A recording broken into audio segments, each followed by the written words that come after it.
Avez-vous déjà rêvé d'avoir des dons psychiques? Bien sûr que oui. Si vous étiez médium, vous sauriez déjà qu'il faut absolument découvrir Oracle, le nouvel original d'Audible. Un suspense psychologique écrit par Andrew Piper et interprété par l'extraordinaire Patrick Labbé. Suivez Nate Russo, le médium du FBI qui résout des enquêtes grâce à son sixième sens. Son instinct peut être redoutable, mais le vôtre vous dit d'écouter Oracle dès maintenant, seulement sur Audible. Joignez-vous à la discussion. Appelez ou textez le 187 Cube Radio 1877 827 2346. On est avec Frédéric Bérard, docteur en droit, qui est auteur et qui chronique aussi dans quelques médias, qui est actuellement à Guantanamo parce qu'il écrit un livre sur l'histoire d'Omar Khadr. Frédéric, salut. Salut Geneviève. Bon, et le son est quand même bon, même si t'es à Guantanamo. Ben oui, ton son est très bon aussi. Ben moi, j'étais à Montréal, donc c'est un peu plus facile. Non, mais ça a l'air d'une question un peu de base, mais quand même, là, pour ceux qui ne suivent pas tes tribulations sur les médias sociaux, j'ai envie de savoir qu'est-ce qui t'a intéressé à prime abord à l'histoire d'Omar Khadr, parce qu'évidemment, l'histoire de ce garçon-là nous a tous touchés, mais toi, tu as eu envie de creuser vraiment très, très loin. Là. Pourquoi? Ouais, ça fait une bonne dizaine d'années que l'histoire m'obsède. Ça fait maintenant 5 ans que je suis sur un bouquin là, que je finis en fait idéalement. Là, il va partir à l'impression le 23 juin. Donc, je suis ici pour faire l'introduction et la conclusion. Puis pourquoi cette histoire-là plutôt qu'une autre? Parce qu'effectivement, tu as raison de le dire en sous-entendu, des injustices, c'est pas ça qui manque. Mais moi, si je te disais, Geneviève, disons que tu as l'âge de 4 ans et ton père te dit avec tes frères, il dit, bon, là, les amis, là, vous allez vous faire exploser pour l'islam. Ça, c'est sûr. Ça, c'est pas discutable. Puis si vous le faites pas, c'est moi qui va vous tuer. Mais la beauté de l'affaire, c'est qu'une fois que vous allez vous être fait exploser pour l'islam, vous aurez droit, rendu de l'autre côté, à la récompense de votre choix. Moi, j'aimerais bien avoir un éléphant blanc et une chute d'eau. Il demande à un de ses frères, qui a peut-être 6 ou 7 ans, il dit, moi, j'aimerais avoir un stationnement rempli de voitures de luxe. Et toi, Omar, qu'est-ce que tu aimerais? Il dit, moi, j'aimerais avoir une piscine remplie de jello. Parce que c'est son dessin préféré. Puis Omar a 4 ans. Puis c'est alors, ça, son père, c'était quelqu'un qui était dans une organisation terroriste et qui a endoctriné finalement ses enfants, là. C'est ce que je comprends. Ah, ben, tout à fait. C'est un membre très, très influent d'Al-Qaïda, un des bras droits de Ben Laden. Qui a traîné, en fait, sa famille en Afghanistan dans un bootcamp pour les préparer au combat. Omar Khadr s'est fait ramasser en Afghanistan, justement, dans un combat avec l'armée américaine. On l'a envoyé à Guantanamo. On l'a détenu pendant très longtemps, trop longtemps. Il avait quel âge quand il est arrivé à Guantanamo? Il avait 15 ans. Allez, pour ceux qui disent, là, t'es plus un enfant, 15 ans, un instant. Là. C'est pour ça que je vous parlais de l'histoire de la piscine. À 4 ans, la piscine de Jello, c'est que si tu commences à être endoctriné à cet âge-là, tu te réveilles pas à 15 ans en disant ce que je fais, ça n'a pas de bon sens, c'est pas comme ça que ça fonctionne. Et les conventions de droit international protègent justement les mineurs qui sont instrumentalisés par les adultes pour une cause ou pour l'autre. Excuse-moi de t'interrompre, Frédéric, mais je pense que le général Roméo Dallaire a pris sa défense à un certain moment dans toute cette histoire-là, puis carrément a dit, puis selon cette convention-là, qu'Omar Khadr pouvait être considéré sans aucun doute, sans équivoque, comme un enfant soldat. Ça c'est une évidence, puis j'ai parlé à Roméo Dallaire à quelques reprises. C'est une évidence en droit, c'est pas discutable. Si t'es un mineur, point. Puis il n'y a pas de oui, mais pour telle idéologie, ça va, puis pour telle autre, ça va pas. C'est pas comme ça que ça fonctionne. Les enfants instrumentalisés sont protégés par le droit international, point à la ligne. Or, ça, les Américains le savaient lorsqu'ils le torturaient à Guantanamo. Le gouvernement canadien de Stephen Harper le savait très bien quand il envoyait ses agents torturer Omar Khadr à Guantanamo. On a non seulement donc torturé, mais on l'a laissé poireauter plusieurs années pour s'assurer qu'à un moment donné, il lève la main en disant « Je veux retourner chez moi ». Et c'est exactement ce qui a fini par arriver malgré le refus du gouvernement canadien. Parce qu'il ne faut pas que tu oublies, t'en souviens probablement, Barack Obama avait dit « Moi, je vais fermer Guantanamo ». C'est fini cette affaire-là, c'est de la torture, ça n'a aucun bon sens. On vide ça.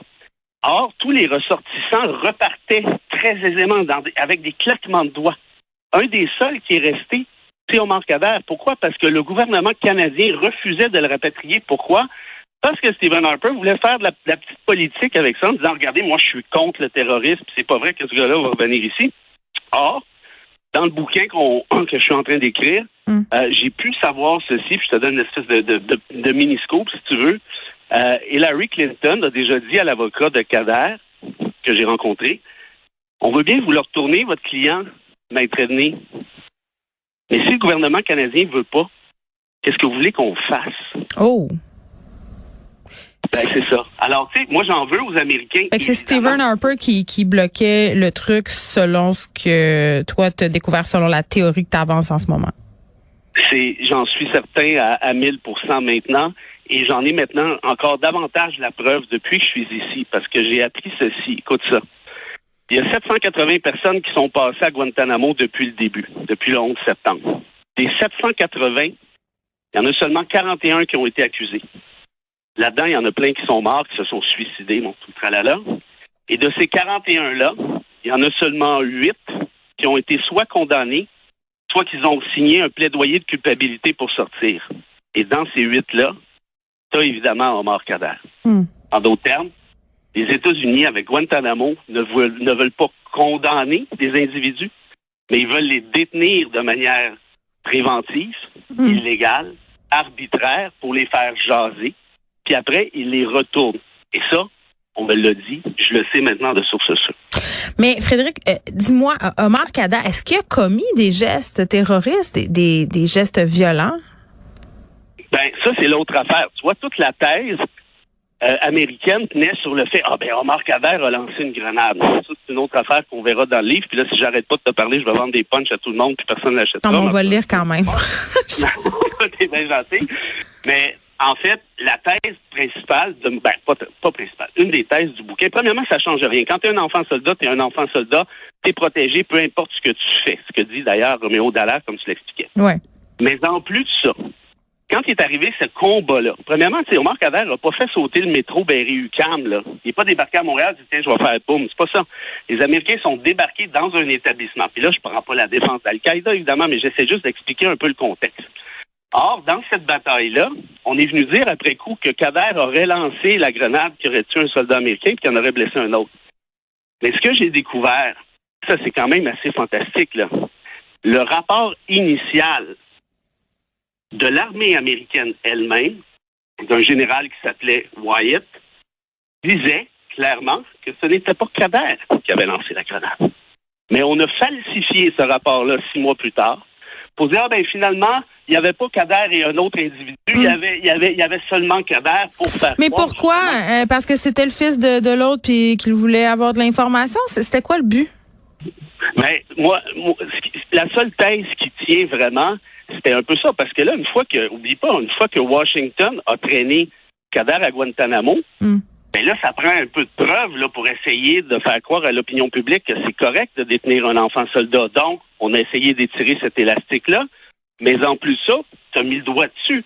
Oublions pas, Omar Khadr, son père, c'est un des très proches de Ben Laden. Donc, très clairement, c'est pratique de l'amener ici, de le détenir, de le torturer pour essayer de le faire jaser, pour essayer de remonter à la tête, c'est-à-dire celle de Ben Laden. Ce qui est arrivé, par contre, c'est qu'ils n'ont pas réussi. Et après ça, Washington a été un peu pogné avec Omar Khadr parce que le Canada ne voulait pas le rapatrier, contrairement à ses obligations, et en droit international et en droit constitutionnel. Omar Khadr qui a été jugé comme un adulte par ailleurs par une cour martiale. En fait, quand tu dis qu'il a été jugé, oui et non. En fait, je dirais plutôt non. Explique-moi. Parce que justement, il n'a jamais été jugé. Il y a eu un procès qui a duré 1 journée et quart. Son avocat est tombé des pommes. Un procès comme en Chine, un peu, finalement. Pardon? Un procès un peu comme en Chine. Ça dure pas très longtemps, puis c'est expédié. Pire que ça, parce que le procès n'a même pas eu lieu au final. Il y a eu 1 journée. L'avocat est tombé dans les pommes. Tout a été suspendu. Et par la suite, ce que j'ai réussi à découvrir, c'est que Washington est intervenu directement pour faire en sorte qu'il y ait une entente de culpabilité pour que Khadr puisse sortir de là, parce que l'administration d'Obama, qui détestait Guantanamo, ne voulait pas condamner un enfant soldat, parce que là, il savait très bien qu'évidemment, en Occident, là, ça serait difficile de soutenir une affaire semblable. Oui. Là, tu as décidé de partir là-bas, j'imagine, pour découvrir davantage de détails sur cette histoire-là. Là, ça t'a permis d'ailleurs de faire la lumière sur certains faits. Tu viens de nous en parler. Mais comment on arrange ça, une visite à Guantanamo? Oui. Écoute, ça a été compliqué. Ça a pris quelques mois assez intenses et jusqu'à la toute dernière seconde, incluant quand j'étais sur la base d'Andrews en banlieue de Washington, j'étais pas sûr de partir. Puis le militaire en charge, moi j'ai une escorte, là, ce militaire-là qui me suit partout. Là, je peux pas aller à la salle de bain sans qu'il soit pas trop loin. Lui me dit, écoute, arbitraire, ça rime avec militaire. Il me l'a dit en anglais, mais ça quand même, ça revient à la même chose. Et puis il dit, c'est pas sûr qu'on va partir. On venait de passer les douanes à l'aéroport, puis il dit, c'est pas sûr que l'avion va décoller. Jusqu'à la dernière seconde, ils peuvent changer d'idée, incluant rendu là-bas. Ça a fonctionné. Et là, tu réalises que je ne réponds pas directement à ta question parce que j'aime mieux pas le faire pendant que je suis encore ici. Mais promis, si on se reparle plus tard, je te raconte. Parce que là, tu es dans un centre de détention là-bas. Comment ça marche? C'est spécial, disons, je te dirais ça comme ça. Okay. Mais il y a quand même un subway, il y a une allée de bowling. Puis, il y a toute une espèce de... il y a toute une ville bâtie autour de ça. Regarde, sortons des questions délicates sur Guantanamo. Parlons de ton livre. Non, mais qu'est-ce que ça va donner de plus, selon toi? Là, c'est l'autrice qui te pose la question. Qu'est-ce que ça va donner de plus à ce que tu racontes, au récit, à l'histoire que tu es en train de décrire, de terminer l'écriture là-bas? Deux choses. Premièrement, moi, j'étais très stressé avant d'arriver ici parce que je me disais, si je réalise des choses, parce que j'assiste à un procès là, en même temps, j'ai dit, si je réalise des choses qui font en sorte que mon livre ne tient pas, même en partie, ça va être la catastrophe parce que là, il me reste 2 semaines avant d'envoyer ça. Puis bon, l'éditrice là-dessus en plein. Bref, on sait c'est quoi là, les derniers... Oui, je suis là-dedans. On est en même place pour 2 sortes de livres différents. Exact. Et je me disais que c'est pas le temps de mettre la hache là-dedans, mais heureusement, ma thèse a été non seulement, je te dirais, confirmée, mais c'est pire que ça. Parce que j'ai réalisé que, justement, j'étais même, je dirais pas naïf, mais j'étais, comment je te dirais, j'étais moins sévère que nécessaire envers Guantanamo. Pourquoi?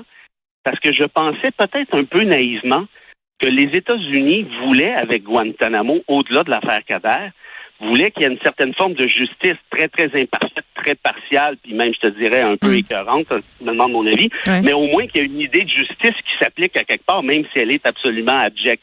Or, c'est même pas ça. Ils n'y croient pas aux commissions militaires. J'ai parlé au chief prosecutor qui est en charge des accusations. J'ai eu cette chance-là, j'étais sur le traversier avec lui, là, un peu hasard. Après ça, j'ai parlé à un avocat de la défense.